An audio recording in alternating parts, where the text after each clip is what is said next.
Welcome back, YouTubers, to my channel of an everyday encounter in the life of an Aspie, or shall we say the everyday life of an Aspie, looking into the life of what this bitch is a syndrome. As you're fully aware, right now I'm doing the drug-free, living life drug-free series, basically to engage and encourage you all, despite the main aims were for the teens alike, but I'm hoping to address it to everybody so that everyone can know the signs when someone is using or just abusing, and you feel it's time to intervene. And hopefully some of these videos that I have been sharing will be an enlightenment and encouragement to you all, and also these can be used as a learning aid tool for others to inspire them somehow, one way or another. As I'm going to address to you all right now before I begin the next few series, I'm not here to like make judgment call or harsh reality check, even though some parts of the tips and advice, as well as what I'm saying about the facts, are harsh reality call. We need a spirit and awareness, understanding, and also basically to see if we can break the habit of addiction for people when they start early, so it's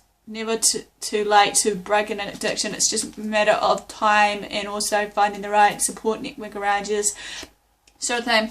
So without further ado, on the last part of the series I was talking about part 19 or 20 I should say, 6 things to send your monsters or demons packing, and basically that covers just a few tips and advice of what you can do basically to get them packing if you're that determined to actually, you know, break the habit or break the addiction or what have you, because obviously, as we know, when people becomes users and that they get so obsessed into their own world, and basically constantly their behaviours and attitudes and thinking obviously alters from time to time, and also it changes them as well as the others around them for support. So without further ado, this is part 21, basically which is called the voiceovers, tools for staying clean and sober. So here goes.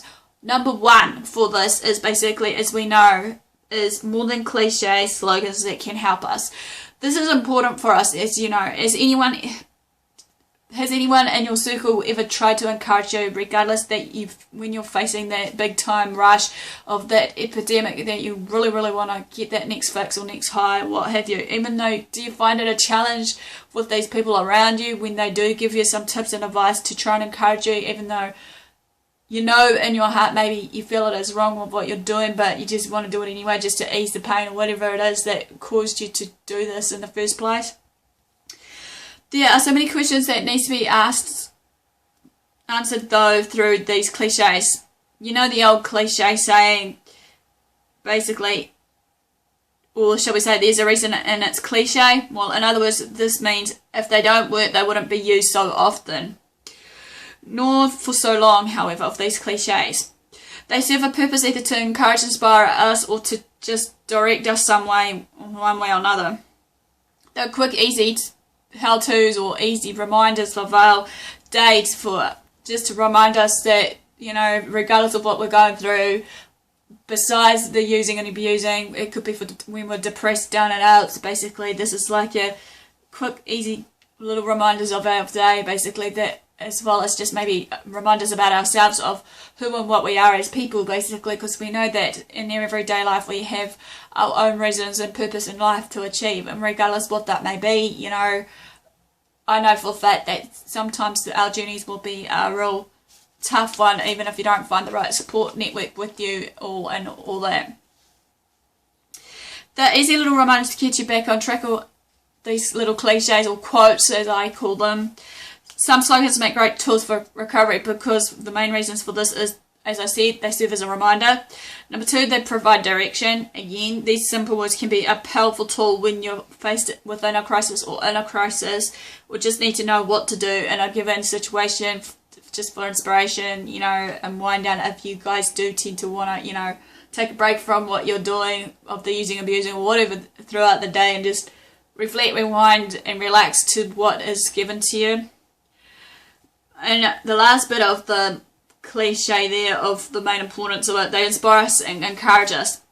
There are times in our life when we think the life is easy, or in other words, quite the opposite, when we feel that life is difficult. However, we could use these cliches or quotes as inspiration and encouragement. Here are the slogans though, however, that I feel that might be most helpful to you, and some favourites of some people may find useful for you all. 1. Don't pick up no matter what. This is a reminder that if you don't pick up the drug or alcohol that you were using and abusing at the time, then you won't drink or use drugs. Like, again, it's all about choices, about our willpower, determination to change and break the habit of addiction or whatever the case may be. So therefore, we need to basically be aware that, you know, what we're doing is not just hurting others around us, but killing us inside also, based on just the way our thought patterns are, as well as just changing and altering our body chemicals in the brain versus the body. Number 2, keep it simple or easy does it. Both of these are reminders not to complicate or get unnecessary overwhelm for the situation at hand that we're facing, be it using, abusing, be it whatever it may be, you know. Number 3, think, or as another one is, play with the whole tape through. Both are reminders to think before we act and or think before we, you know, not just act but say, to a point where we need to consider all the consequences of our own actions, where it could lead us, because obviously with certain things that we do in our lives there are dire consequences, and we are the ones that needs to realise that we have to have obviously the positive attitude outlook of what goes down when this happens. Even though I feel that, you know, many people just don't want to take responsibility for their own actions, and they just tend to shift the blame on everybody else around them, regardless what it may be, and, you know, regardless using drinking or depressing that. And sometimes we need to look at the bigger picture, you know, why it's happening, where it's happening, when it's happening, who's involved, if there's people involved in that situation, that we tend to shift the blame onto them, and the list goes on, as I mentioned before. Another one is let go and let God, or turn it over.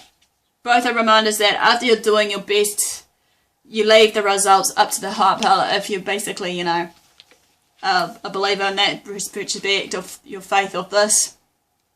Another one is, an addict alone is in bad company. This is a reminder that one of the symptoms of chemical dependency is isolation, and it's time for them to stop, however. Another one is, also, when they're being alone and spend time with others who are good for your recovery. Obviously, it's important sometimes, like I said before, that we need to find the right support networks, be it our family, friends, or even just medical professionals, pretty much, if we need to go through a psychologist, counsellor, or something to break our habits of addiction, if we really want to make that first step of change. Another one is, what we can't do alone, we can do together. This is a reminder that recovery takes the support of others. Obviously, as you know, that sometimes there will come a point where people will support you, but you got to remember that even though for users and abusers of alcohol or drugs, that they tend to might use us to a valid point of no return and exhaust us. But then again, we need to know when is it time to let go of those ones that are using, so that they can get that help they need. But that goes again also basically with others around us, if they're not using, sort of thing. And that no matter what, we just got to keep going. But more on that piece later of when it's that time to let go, detach and let go, I should say. Anyway, this too shall pass. This is a reminder for us that the problems and feelings that we're feeling in the present will change, or are about to change, so that we know the feeling is only momentarily. When you do the right things for the right reasons, the right things happen. This is a slogan for helping you to re-examine your motives, basically, as well as your actions, your thoughts, your attitudes to people, as well as the environments you're in, as well as maybe just anything in general that comes up in our life. But yet, even though we may, find it hard, to the point that we need to realise that something's got to give, something has to, thing, and it all starts with us, ends us with this choice. This slogan also will help us to keep on track when this happens. Keep your own side of the street clean. Okay, well, many people may not have heard of this quote, but this is just a reminder to concentrate on what is right and staying in the integrity with our own new values while in recovery and after recovery. This will mean that we don't spend all our energy, however, by judging others, when we could be applying certain things in our lives that we feel, even though we feel that we might be denying that we need to change, but we know we do need to change and improve ourselves before, improving others or help others, as they say. Last slogan or quote is, if you always do what you've always done, then you'll always get what you've always got. This reminds us to what needs to be changed again in a way of our thinking and behaviour patterns if you want to change your life and grow in your recovery and out of your recovery when you do feel it's time to just let go of that.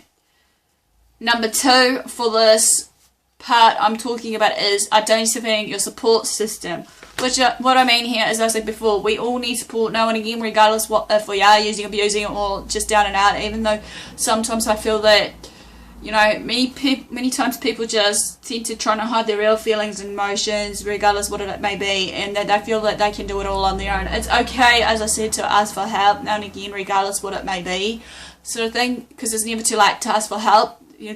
But it will be too late in my case if you just decided to do things on your own, and like what the saying said, I said in one of, I think, my depression or suicide videos, if you've been following, is sometimes it might be too late if you decide to end your life. But many people may think ending their lives or cutting or whatever the case may be is the right way to go, because obviously they were seeking attention in the first place, but they weren't. Obviously some of them might have just trying to ask for help in their own little way, but they didn't get their voice to be heard enough for that help, and people tend to ignore. That's why hence I'm creating all these topics right now to create an awareness, understanding also for some of the sensitive topics that doesn't get talked about much, that we need to address these topics to a point where we need to do something about it before it's too late. And last but not least, between the ears, sobriety schedule. What I mean here is basically we need to find a schedule to stay clean and sober, regardless what it may be. Even though with people that uses and abuses alcohol or drugs, it comes to a point that they might, as I said, say enough is enough. They want the help, but it's up to them to want the help. Even though people may argue with me, sometimes you can intervene to help them to a point. Then again, you can't, because obviously it can turn to mess if those people's choices alone affects you and others around you. So basically this ends the part 21. Give me the like for the support, thumbs up if they like, pretty much. Subscribe to my channel if you haven't done so. Also share my videos, I said, with these ones or any other ones that you've seen on my listings right now that you think is of relevance to you as a learning aid tool to create an environment for others of try not to prejudge in that. That's why my AspieAnswersAll channel on Facebook is a community page for others that may want to message me privately, so that I don't feel like they want to be judged, or even basically people can message me on there just maybe just to see how I am, or just to give me a heads up of stuff. Also feel free to comment below. Also basically in a way of, like I said, share your stories or just some quotes that you lived by if you guys were suffering from addiction and that you're now, clean and sober. Let's make this journey an easy one for everyone else that's maybe finding it difficult. We need to reach out, obviously. As I said, this is important, like every other topics I have had. Also, hopefully, just to remind you the heads up, I'm hoping to try and upload as many videos as I can to finish these series. As I said to myself, I'm behind schedule because I really want to address some other important topics before I introduce some other bits and pieces in the piece, which I'm hoping to do, which I won't reveal too much of these topics, even though these are my topics that are close to my heart, to encourage you all, to enlighten you all, and hopefully not to be afraid of what I'm going to say to you all. Besides that, as I said, this is time to change the mentality, thinking patterns about ourselves and others around us, and actually maybe just make sure that we can be a support of each other, because we're here to support, not to tear people's dreams, visions and whatever. But I've noticed that there's too many jealous, insecure people that does that anyway. So no further ado, guys, you have a good day basically, and whatever you're doing, stay safe, have fun, and I'll see you all soon.